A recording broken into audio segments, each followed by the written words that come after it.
Is it possible that the SEC is just down this year? It's definitely possible. So maybe we're getting a fractured segment of what Georgia is because they haven't played the typical SEC schedule that they usually have to. Right. I don't know that I feel like Ohio State and Michigan are as dominant this year. No, relative to the rest of the Big Ten either. I just don't know if we're in a situation where there's a team that's just absolutely going to win it, and why are we even doing this? Like, do we just think that Georgia's going to just roll over everybody they play? I don't necessarily. I think they are the one that would be most likely to roll all over the other ones. But I don't know that they're going to. I think there are only two teams in the sport right now that can win. Like, the national champion will be one of two teams. Georgia or Ohio State. And I would bet anything on that.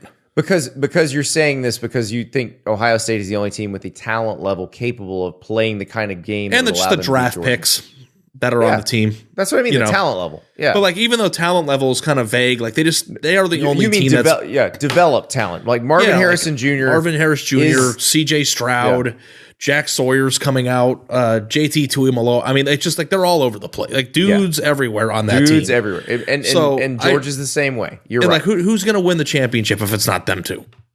One of those two. Like, I mean, honestly, like, be real about it. Like, we have to pretend like these other teams that we're talking about are built that way. But the truth is that everybody knows they're not. So let me throw another hypothetical at you. 2-loss Alabama gets in as an 8 seed. I would say that Alabama would have a better chance of winning the national championship this year than any of the teams that are still in it that I didn't name. Because of that talent. Just because of who they are, yeah.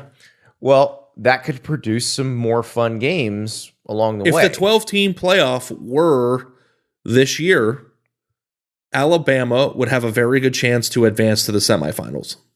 And might have a chance to advance to the final. And you find that as a positive. Yes. And I do not have the energy to go down this road again. I just don't find it to be a positive.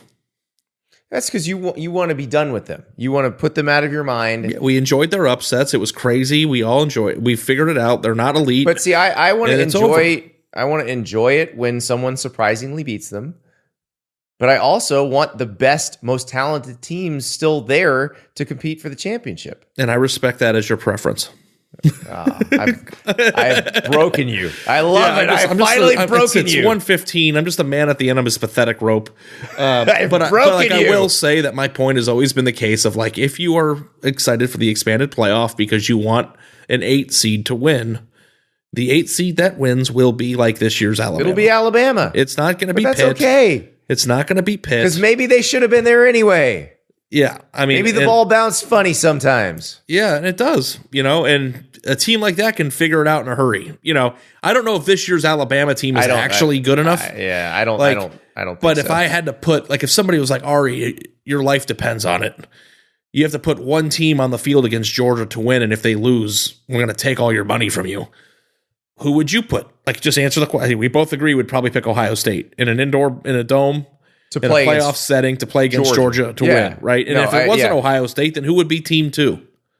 It ain't going to be any other teams that we're talking about in the context of the playoff right now. Yeah, it'd probably be Alabama.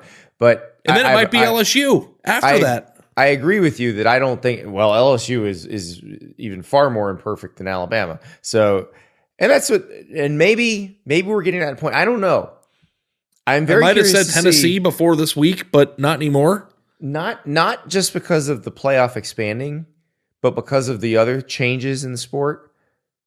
Are we seeing perhaps the teams coming closer together, where there's not that massive gap between? And maybe it's the result of the portal, and we just haven't caught up to it yet.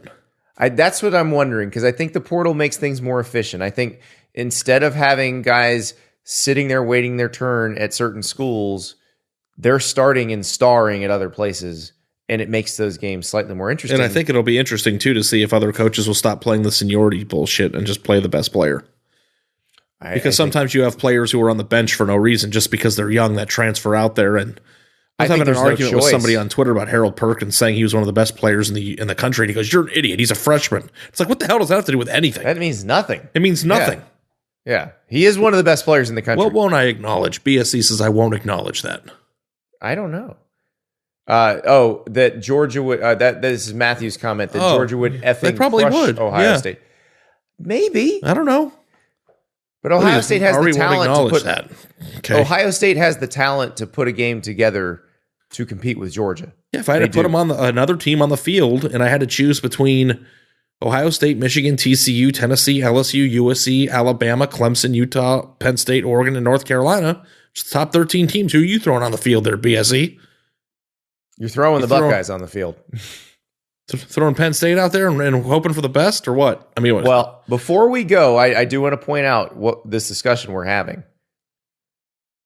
The Buckeyes, even if they lose, still very much alive. Yeah. That's it. If the Buckeyes lose, and especially if they lose close, I just don't think you can put Clemson over them just based on what we know about both teams. Exactly. That's why. Because if you lose USC or you lose TCU from that equation, it's really hard to put a 12-1 Clemson over an 11-1 Ohio State. And I realize this is one thing everybody yelled at me about when I said it was going to be Tennessee over USC. I don't think anybody's going to yell at me about that one, though. I think they're going to agree. I think most people, including our friend Ralph Russo, would agree with me that if it's 12-1 ACC champ Tennessee or 11-1 Ohio State that barely everybody lost knows to that Clemson's off this year.